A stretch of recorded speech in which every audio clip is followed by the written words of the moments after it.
बेटा आज हम chapter number 2 vector and equilibrium के एक्सरसाइज के शॉर्ट क्वेश्चन करने वाले हैं। इस चैप्टर के टोटल 21 शॉर्ट क्वेश्चन एक्सरसाइज में, जिसमें से फर्स्ट 11 शॉर्ट क्वेश्चन हम इस लेक्चर में करेंगे, रिमेनिंग 10 शॉर्ट क्वेश्चन हम इस अगले लेक्चर में करेंगे। तो आइए चलते हैं शॉर्ट क्वेश्चन के सोल्यूशन की तरफ। ओके जी, पहला शॉर्ट क्वेश्चन है हमारे पास, शॉर्ट क्वेश्चन नंबर 2.1, और उसमें कहता है कि define the term unit vectors, position vectors and component of vectors. अगर आप नोट करें तो ये इतना अहम शॉर्ट क्वेश्चन है कि अब तक मुख्तलिफ बोर्ड में पिछले 14 ईयर्स में 35 टाइम शॉर्ट क्वेश्चन पूछा गया है। ओके, तो सबसे पहले देखते हैं कि यूनिट वेक्टर क्या है। हम पढ़ चुके हैं यूनिट वेक्टर के बारे। ऐसा वेक्टर जिसकी मैग्नीट्यूड 1 हो और वो किसी वेक्टर की डायरेक्शन को स्पेसिफाई करने के लिए इस्तेमाल किया जाए, यूनिट वेक्टर कहलाता है। ठीक है जी। और अगर यूनिट वेक्टर को रिप्रेजेंट करना हो तो वेक्टर के ऊपर कैप या हैट लगा देते हैं। फॉर एग्जाम्पल, मैं कहता हूं कि ये मेरे पास एक वेक्टर है जो अलोंग एक्स एक्सिस है। लेट्स सपोज ये वेक्टर ए है जो अलोंग एक्स एक्सिस है। अब इस वेक्टर की एक्स के अलोंग डायरेक्शन को जाहिर करने के लिए यूनिट वेक्टर आई लगा दिया और उसके ऊपर हैट लगा देते हैं। सिमिलरली अगर यही वेक्टर वाई के अलोंग हो तो इसकी डायरेक्शन को जे से जाहिर करेंगे, जे यूनिट वेक्टर से। और अगर यही वेक्टर ए के अलोंग हो तो इसकी डायरेक्शन को हम के यूनिट वेक्टर से जाहिर करेंगे। ओके जी। तो नेक्स्ट है जी हमारे पास पोजीशन वेक्टर। तो पोजीशन वेक्टर है जी ऐसा वेक्टर जो किसी भी बॉडी की पोजीशन को ओरिजिन से डिस्क्राइब करे, पोजीशन वेक्टर कहलाता है। That vector will describe the location with of a body with respect to origin और reference point is known as position vector. अब इसको रिप्रेजेंट करने के लिए फॉर एग्जांपल मैं कहता हूँ कि यहाँ पर कोई बॉडी मौजूद है, ये बॉडी मूव करा के हम यहाँ तक लेकर चले गए। अब हम ये देखना चाह रहे हैं कि इस जगह से इस जगह तक टोटल इस वेक्टर से रिप्रेजेंटेशन होगी, या बॉडी की लोकेशन को रिप्रेजेंट करना है तो वो लोकेशन कैसे रिप्रेजेंट की जाए। मैं कहता हूँ कि पॉइंट पी तक एक बॉडी चली गई है तो इस बॉडी की पोजीशन बता दें। तो पोजीशन बताने के लिए सबसे पहले हमें एक्सिस ड्रॉ करने पड़ेंगे, ये एक्स एक्सिस और ये वाई एक्सिस, और इनका ये हो गया ओरिजिन। तो इस ओरिजिन से हमने इस बॉडी की लोकेशन को डिस्क्राइब किया। ये नज़र आ रहा है कि कुछ यूनिट हम एक्स के अलोंग चले हैं और कुछ यूनिट हम वाई के अलोंग चले हैं। लेट्स सपोज हम कहते हैं कि अगर हम ए यूनिट एक्स के अलोंग चल लें और बी यूनिट यहाँ से सीधा वाई के अलोंग चल लें तो हम उस पर्टिकुलर पोजीशन तक पहुँच जाएंगे। तो ये जो वेक्टर हमारे पास है जो ओरिजिन से डिस्क्राइब कर रहा है इस बॉडी की लोकेशन, ये पोजीशन वेक्टर। ओके, नेक्स्ट उसके बाद है G component of vector. For example ये हमारे पास एक वेक्टर है, वेक्टर के दो कंपोनेंट होते हैं, एक हॉरिजॉन्टल और दूसरा वर्टिकल। तो इस वेक्टर की ये एक्स वाली इफेक्टिव वैल्यू और वाई वाली जो इफेक्टिव वैल्यू है, ये दोनों वैल्यूज इस वेक्टर के क्या हैं जी, कंपोनेंट्स। और इन दोनों की डायरेक्शन भी देखें स्पेसिफाइड है, ये अलोंग एक्स एक्सिस और ये अलोंग वाई एक्सिस। यही इसकी डेफिनेशन है कि the effective value of a vector in a given specified direction is known as component of vector. और कंपोनेंट ऑफ वेक्टर में असल में करते क्या है कि हम असल में इसके अंदर एक वेक्टर को उसके कंपोनेंट में ही रिजॉल्व करते हैं। तो इसलिए यहाँ मेंशन है कि रेजोल्यूशन और splitting of a vector gives component of vector. Okay, next short question है, short question number 2.2, the vector sum of 3 vectors give a zero resultant. वो कह रहा है कि 3 वेक्टर लें और उनका रिजल्टेंट 0 मिले, और 0 रिजल्टेंट लेने के लिए उसकी ओरिएंटेशन क्या होनी चाहिए। तो अगर हम उसकी 3 वेक्टर लेके उसकी ओरिएंटेशन लेना चाह रहे हैं, यानी मतलब रिजल्टेंट नल वेक्टर लेना चाह रहे हैं, तो हम उसे ट्राइंगल की फॉर्म में रिप्रेजेंट कर लेते हैं। फॉर एग्जांपल ये एक वेक्टर ए है, ये वेक्टर का हेड, और ये वेक्टर का टेल हो गया, और उसके बाद ये वेक्टर का हेड हो गया। सिमिलरली दूसरा वेक्टर ले लेता हूँ कि इस दूसरे वेक्टर बी का ये हमारे पास टेल है और ये उसका हेड हो गया। सिमिलरली एक थर्ड वेक्टर ले लिया और इस थर्ड वेक्टर का ये टेल है और ये हमारे पास इसका हेड आ गया। अगर नोट करें तो यहाँ रिजल्टेंट वेक्टर की कोई प्लेस ही नहीं बची, यानी कि यहाँ रिजल्टेंट वेक्टर जो है वो नल वेक्टर के बराबर है। बताएं 3 वेक्टर्स को हम किस तरह से अरेंज करें, ओरिएंट करें कि उनका जो रिजल्टेंट है वो 0 मिल सके। तो हम कहेंगे इन 3 वेक्टर को ट्राइंगल के फॉर्म में रिप्रेजेंट करें, और इस तरह से रिप्रेजेंट करें कि थर्ड वेक्टर का हेड पहले वेक्टर के टेल से मिल रहा हो, तब जो रिजल्टेंट है वो 0 होगा। या सिंपली हम यूँ देख सकते हैं कि अगर साइक्लिक फॉर्म होगी, ये हम ऑलरेडी पिछले लेक्चर में डिस्कस कर चुके हैं, अगर हम वेक्टर्स को साइक्लिक फॉर्म में, साइकिल की शक्ल में, पूरा कंप्लीट लूप की शक्ल में रिप्रेजेंट करेंगे तो इनका जो रिजल्टेंट मिलेगा वो हमेशा 0 होगा, याद रखें। ओके, नेक्स्ट उसके बाद शॉर्ट क्वेश्चन नंबर 2.3, वो कह रहे हैं एक वेक्टर ए है और ये एक्स वाई प्लेन के अंदर लाई कर रहा है, यानी इसके एक्स एक्सिस भी है और वाई एक्सिस भी है। अब कह रहे हैं कि for what orientation will both half it's rectangular component will be negative, किस ओरिएंटेशन में दोनों कंपोनेंट्स नेगेटिव होंगे। और अगर आप नोट करें तो ये 6 मरतबा मुख्तलिफ बोर्ड में पूछा गया। अगर इससे प्रीवियस क्वेश्चन देखा जाए तो वो 24 टाइम पूछा गया था अब तक, और इस साल मुल्तान बोर्ड और सरगोदा बोर्ड में भी आए हुए हैं। और इस शॉर्ट क्वेश्चन नंबर 2.3 की बात की जाए तो ये 6 मरतबा पूछा है। ओके, तो अब अगर हम इसकी ओरिएंटेशन देखें तो दोनों नेगेटिव कब पॉसिबल है। अगर हमें पता है कि एक क्वाड्रेंट जो है हमारे पास है, 4 होते हैं प्लेन के अंदर, पहला first quadrant, second quadrant, third quadrant और फोर्थ क्वाड्रेंट। और हमें ये भी पता है कि थर्ड क्वाड्रेंट ऐसा होता है जिसमें एक्स की वैल्यू भी नेगेटिव होती है, वाई की वैल्यू भी नेगेटिव होती है। क्या मतलब, अगर हम एक वेक्टर को थर्ड क्वाड्रेंट में रखेंगे, in third quadrant both components are negative, पहला ये ऑप्शन। उसके बाद for what orientation will its component be opposite sign, किस ओरिएंटेशन में इस वेक्टर के दोनों कंपोनेंट्स अपोजिट होंगे।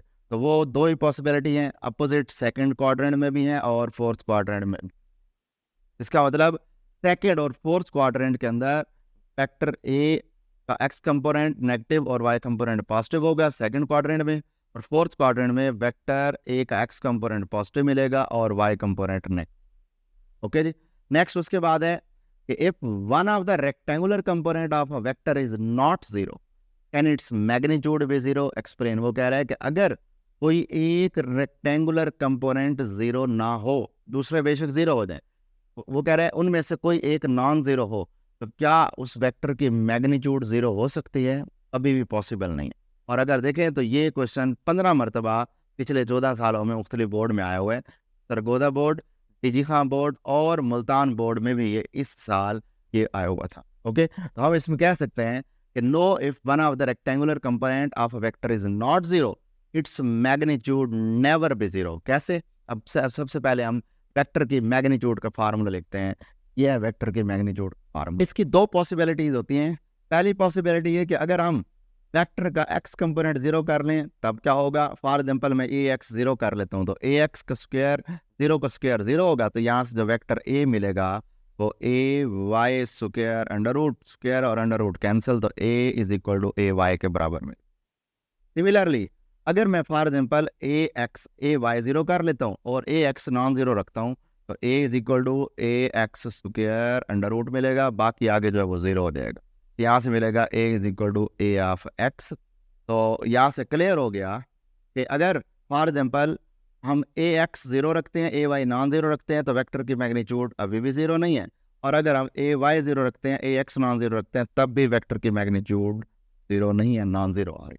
ओके, उसके बाद नेक्स्ट शॉर्ट क्वेश्चन नंबर 2.5 है और वो कहना चाह रहे कि can a vector have component greater than vectors magnitude, क्या एक वेक्टर के कंपोनेंट्स उस वेक्टर की मैग्नीट्यूड से बड़े हो सकते हैं। और ये शॉर्ट क्वेश्चन 18 मरतबा मुख्तलिफ बोर्ड में आया है, जिसमें टीजी खां और उसके बाद गुजरांवाला और फैसलाबाद बोर्ड में भी इस साल ये आए हुए 2024 में। ओके, तो सबसे पहले देखते हैं कि इसमें 2 पॉसिबल केसेस होते हैं। पहला पॉसिबल केस है, हम इसको चेक करते हैं, अगर रेक्टेंगुलर कंपोनेंट्स होंगे क्या तब पॉसिबल होगा, और अगर रेक्टेंगुलर कंपोनेंट्स के अलावा कोई अदर कंपोनेंट्स होंगे, जैसे ऑर्डिनरी कंपोनेंट्स के बारे हमने पीछे लेक्चर में पढ़ा हुआ है, तो अगर ऑर्डिनरी कंपोनेंट्स होंगे तो क्या तब भी पॉसिबल होगा या नहीं होगा। सबसे पहले देख रहे हैं रेक्टेंगुलर कंपोनेंट्स के बारे में। सवाल ये है कि अगर क्या ये पॉसिबल है कि वेक्टर्स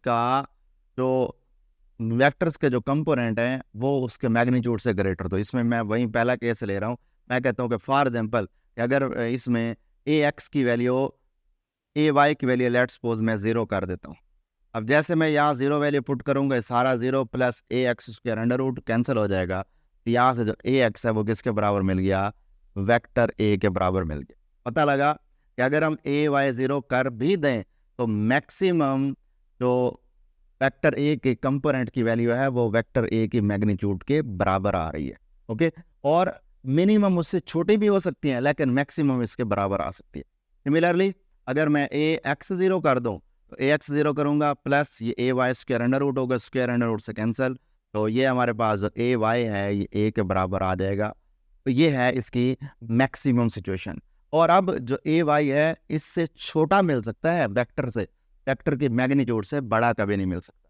तो क्लियर हो गया कि रेक्टेंगुलर कंपोनेंट्स के केस में हम कहेंगे no component of vector can never be greater than vector magnitude, but simply ये कह सकते हैं कि मैक्सिमम वो वेक्टर मैग्नीट्यूड के बराबर तो हो सकता है या उससे छोटा हो सकता है, कभी उससे बड़ा नहीं होगा। अगर रेक्टेंगुलर कंपोनेंट्स की बात की जाए तो रेक्टेंगुलर कंपोनेंट्स के अलावा अदर कंपोनेंट्स की बात की जाए, जैसे ऑर्डिनरी कंपोनेंट्स होता है वेक्टर के, तो उसके अंदर पॉसिबिलिटी हो सकती है कि उसका जो वेक्टर्स की कंपोनेंट हैं वो वेक्टर की मैग्नीट्यूड से ग्रेटर हो भी जाए। क्यों? क्योंकि उसके अंदर जो एंगल है, फॉर एग्जांपल ये हमारे पास एक वेक्टर है, उस वेक्टर्स के जो कंपोनेंट, लेट्स सपोज ये वेक्टर ए है, वेक्टर के कंपोनेंट्स का आपस में एंगल 90 डिग्री नहीं होगा। क्या मतलब ये हुआ कि इसमें पॉसिबिलिटी हो सकती है, ये बात माइंड में। तो नेक्स्ट उसके बाद शॉर्ट क्वेश्चन नंबर 2.6 है कि can the magnitude of vector have negative value, क्या कि एक वेक्टर की मैग्नीट्यूड नेगेटिव हो सकता है। 20 टाइम शॉर्ट क्वेश्चन आया हुआ है और इस साल लाहौर बोर्ड और रावलपिंडी बोर्ड में भी ये शॉर्ट क्वेश्चन। ओके, तो इसको सॉल्व करने के लिए सबसे पहले हम मैग्नीट्यूड का फार्मूला लिख देते हैं कि मैग्नीट्यूड का फार्मूला है ए X square plus A Y square under root आ गया। अब क्या नेगेटिव वैल्यू रख सकते हैं? तो हम क्या करते हैं, हम x को भी नेगेटिव ले लेते हैं, y को भी नेगेटिव ले लेते हैं। फॉर एग्जांपल मैंने ए एक्स भी नेगेटिव ले लिया, नेगेटिव ए एक्स, और ए वाई भी नेगेटिव एक्स ले लिया। अब आगे वैल्यूज पुट कर रहा हूँ, a इज इक्वल टू यहाँ नेगेटिव ए एक्स स्क्वायर लिखूंगा प्लस यहाँ पर लिखूंगा नेगेटिव ए वाई स्क्वायर अंडर रूट आ जाएगा। अब हमें पता है नेगेटिव का स्क्वायर लें तो ये पॉजिटिव मिलता है, प्लस यहाँ से नेगेटिव का स्क्वायर लें ये भी पॉजिटिव मिलता है। तो ये ए X square plus A Y square है। तो आप चेक कर सकते हैं कि नेगेटिव वैल्यूज पुट करने के बावजूद भी मैग्नीट्यूड क्या आ रही है, पॉजिटिव। क्यों? क्योंकि नेगेटिव वैल्यू का स्क्वायर लें तो हमेशा पॉजिटिव बन जाता होता है। यहाँ से इसका आंसर देंगे no, it can never be negative. Okay, उसके बाद शॉर्ट क्वेश्चन नंबर 2.7 है, वो कह रहा है कि if A plus B is equal to 0, दो वेक्टर्स हैं उनका सम लें वो 0 के बराबर है, तो आप उनके कंपोनेंट्स, दोनों वेक्टर्स के कंपोनेंट्स के बारे क्या कह सकते हैं? सिंपल था आंसर, इसका आंसर होगा। सबसे पहले देखें कि ये शॉर्ट क्वेश्चन अब तक 13 टाइम मुख्तलिफ बोर्ड में आया हुआ है, जिसमें फैसलाबाद और लाहौर बोर्ड में इस साल भी आया हुआ था। तो हम इसमें कह सकते हैं कि ये ए प्लस बी 0 होने का मतलब ये है कि इनके जो कंपोनेंट्स हैं वो मैग्नीट्यूड में तो बराबर होंगे लेकिन साइन में अपोजिट होंगे। कैसे?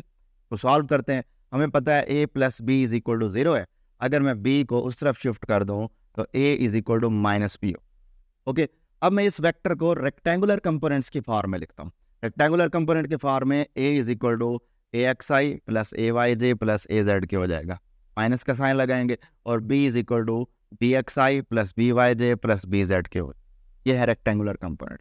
अब हम क्या कर रहे हैं, अब हम दोनों वेक्टर्स के दरमियान, दोनों इस इक्वेशन के मिडल में इक्वल का साइन है, इसका मतलब इनके आई वाले जो हैं, ये आई वाले जो यूनिट वेक्टर हैं इनके कोफिशिएंट्स ये बराबर होंगे। सिमिलरली जे वाले कंपोनेंट के कोफिशिएंट भी बराबर होंगे, और इस तरह के वाले यूनिट वेक्टर के कोफिशिएंट भी बराबर होंगे। तो सबसे पहले हम आई वालों को कंपेयर कर रहे हैं, फिर जे वालों को, फिर के वालों को। आई वालों के लिए देखें तो आई वाले में A X is equal to minus B X हो जाएगा, तो ये हमारे पास A X is equal to minus B X. के बाद वाई वालों में A Y is equal to negative को अंदर मल्टीप्लाई करें तो ये नेगेटिव बी वाई हो जाएगा। Similarly A Z is equal to negative को अंदर मल्टीप्लाई करें तो माइनस बी जेड हो जाएगा। पता लगा A Z is equal to minus B Z. तो इस इक्वेशन से ये चीज़ क्लियर हो रही है, A plus B is equal to 0 का मतलब है इनके जो कंपोनेंट्स हैं वो मैग्नीट्यूड में तो बराबर हैं लेकिन डायरेक्शन अपोजिट है, नेगेटिव का साइन डायरेक्शन को रिप्रेजेंट कर रहा है। ओके जी, उसके बाद short question number 2.8, under what circumstances would a vector have component that are equal in magnitude. और बड़ा अहम शॉर्ट क्वेश्चन है, 16 टाइम मुख्तलिफ बोर्ड में आया हुआ है। इस साल ये 4 मरतबा मुख्तलिफ बोर्ड में आया हुआ था, फैसलाबाद बोर्ड में भी, के बाद लाहौर बोर्ड में भी, रावलपिंडी बोर्ड में भी आया हुआ था, और सरगोदा बोर्ड में भी ये शॉर्ट क्वेश्चन आया हुआ था। तो सबसे पहले देखते हैं कि किन सर्कमस्टांसेस में ये दोनों वेक्टर्स के दोनों कंपोनेंट्स बराबर होंगे। तो उसकी गिवन कंडीशन है, उस कंडीशन के मुताबिक मैं करता हूँ। फॉर एग्जांपल मेरे पास एक वेक्टर है इसके ए एक्स और ए वाई दो रेक्टेंगुलर कंपोनेंट, और कंडीशन ये दी है कि ए वाई और ए एक्स बराबर हैं। अब हमें पता है ए वाई होता है ए साइन थीटा के बराबर, जबकि ए एक्स होता है ए कॉस थीटा के बराबर, हमने पढ़ा हुआ है। अब ये साइन थीटा कॉस को नीचे शिफ्ट करें, ए से ए कैंसिल हो जाएगा, जहाँ कुछ नहीं है वहाँ पर 1 होता है, ये ए से ए कैंसिल हो गया, और कॉस को नीचे शिफ्ट किया sine theta upon cos theta, और हमें पता है कि sine theta upon cos theta tan theta के बराबर है, विच इज इक्वल टू 1, और हमने सिर्फ एंगल फाइंड करना है, टेन उधर शिफ्ट कर जाएंगे, टेन इनवर्स ये 1 आ जाएगा, और हमें पता है टेन इनवर्स 1 45 डिग्री है। पता लगा कि अगर 45 डिग्री एंगल हो, 45 डिग्री एंगल पर वेक्टर्स के दोनों कंपोनेंट्स बराबर होते हैं। यही बात की इन सर्कमस्टांसेस में, तो सर्कमस्टांसेस है कि जब एंगल 45 डिग्री होगा वेक्टर के दोनों कंपोनेंट्स मैग्नीट्यूड में बराबर हों। Next 2.9, is it possible to add vector quantity to a scalar quantity? या ये सवाल बोर्ड जो एक्सरसाइज के शॉर्ट क्वेश्चन है वो इस स्टेटमेंट में दिया हुआ है, लेकिन मुख्तलिफ बोर्ड में इस तरह से पॉसिबिलिटी दी गई है, is it possible to add 2a into 6, यानी ये वेक्टर है और ये स्केलर है। Similarly is it possible to add 5 into 2i, ये स्केलर है ये वेक्टर है। इसी तरह ये पूछा गया है can we add a and 30 chairs, तो a हमारे पास ये एक वेक्टर है और ये 30 चेयर एक स्केलर है, तो सब का एक ही आंसर रहेगा, सिर्फ पूछने का अंदाज चेंज किया गया है, वरना वही सिंपल सेम ही इसके अंदर लॉजिक देनी है। तो सबसे पहले देखें कि ये शॉर्ट क्वेश्चन 27 मरतबा मुख्तलिफ बोर्ड में आया हुआ है, जिसमें इस साल 2024 में रावलपिंडी बोर्ड में और सरगोदा बोर्ड में भी आया हुआ है। ओके, तो सबसे पहले देखते हैं कि क्या स्केलर को वेक्टर में ऐड कर सकते हैं, तो हम कहेंगे नो, कभी पॉसिबल नहीं है। क्यों? क्योंकि स्केलर और वेक्टर दोनों की फिजिकल नेचर ही मुख्तलिफ है। फिजिकल नेचर से क्या मुराद है? फिजिकल नेचर से मुराद ये है कि स्केलर की सिर्फ मैग्नीट्यूड होती है, वेक्टर की मैग्नीट्यूड के साथ साथ डायरेक्शन भी है, इस वजह से ऐड नहीं हो सकते। दूसरा, अगर हम स्केलर्स को ऐड करना चाह रहे हैं तो सिंपल अरिथमेटिक ऑपरेशन करें, जैसे 2 + 3 = 5 कर देंगे, इस तरह 2 + 9 = 11 कर देंगे, ये अरिथमेटिक रूल। जबकि वेक्टर्स को ऐड करने के लिए head to tail rule use करना पड़ेगा, तो इसी वजह से हम स्केलर को वेक्टर में ऐड कर ही नहीं सकते। Next 2.10, can you add 0 to a null vector? ये भी उसी तरह से है, 0 एक स्केलर है और नल वेक्टर एक वेक्टर क्वांटिटी है। या ये सवाल यूँ भी पूछा गया है कि why a null vector can not be added to a 0, explain करें। ये शॉर्ट क्वेश्चन 32 टाइम अब तक पूछा गया है, तो और ये इस साल लाहौर बोर्ड में और बावलपुर बोर्ड में भी पूछा गया था। अब इसमें भी सेम वही आंसर देंगे, no we can not add 0 to a null vector. वजह, क्योंकि 0 और नल वेक्टर जो हैं इनकी दोनों की नेचर फिजिकल है, फिजिकल नेचर मुख्तलिफ है। मतलब ये कि 0 एक स्केलर है और नल वेक्टर एक वेक्टर, और हमें पता है स्केलर की सिर्फ मैग्नीट्यूड होती है, नल वेक्टर के मैग्नीट्यूड के साथ साथ डायरेक्शन भी होती है, जिस वजह से हम इसको ऐड नहीं कर सकते। सिमिलरली जीरोस को ऐड करने के लिए स्केलर होने की वजह से अरिथमेटिक रूल यूज करेंगे, नल वेक्टर को ऐड करने के लिए head to tail rule use करेंगे, इस वजह से 0 को नल वेक्टर में ऐड नहीं किया जा सकता।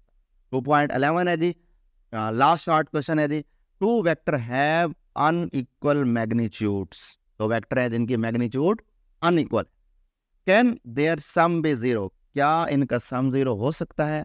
एक्सप्लेन करें। नहीं हो सकता। ये शॉर्ट क्वेश्चन भी 20 टाइम मुख्तलिफ बोर्ड में पूछा गया है, जैसे मुल्तान बोर्ड में भी इस दफ़ा आया हुआ था, रावलपिंडी बोर्ड में भी और बावलपुर बोर्ड में भी इस दफ़ा ये पूछा गया है। तो कभी भी अनइक्वल मैग्नीट्यूड वाले वेक्टर्स का सम 0 नहीं हो सकता। अब एक वेक्टर लेट्स सपोज मेरे पास ये ए है, दूसरा वेक्टर मैंने बी ले लिया, चूंकि वेक्टर्स की मैग्नीट्यूड अनइक्वल है इसलिए एक को छोटा बना दिया और एक को बड़ा। अगरचे ये अपोजिट हैं तो इनका जब मैं रिजल्टेंट निकालूंगा r = ये मिलेगा b - a, और ये रिजल्टेंट नॉन जीरो नंबर मिलेगा, यानी कि ये नल वेक्टर मिलेगा, 0 मिल ही नहीं सकता। सिमिलरली अगर हम 0 लेना चाह रहे हैं तो क्या सर्कमस्टांसेस होने चाहिए? सिंपल ये है कि 2 वेक्टर्स लूँ, 2 वेक्टर्स हों भी एक दूसरे के अपोजिट और मैग्नीट्यूड भी बराबर हो, तो जब मैं इनका रिजल्टेंट लूंगा, रिजल्टेंट a - b अब ये जो रिजल्टेंट मिलेगा ये नल वेक्टर के बराबर होगा, क्योंकि मैग्नीट्यूड सेम है और डायरेक्शन भी अपोजिट। ठीक है, तो ये तेरी हमारे पास एक्सरसाइज के पहले 11 शॉर्ट क्वेश्चंस, तो इस अगले लेक्चर में नेक्स्ट 10 शार्ट क्वेश्चन है वो हम करने वाले। तो अगले लेक्चर तक के लिए अल्लाह हाफिज़।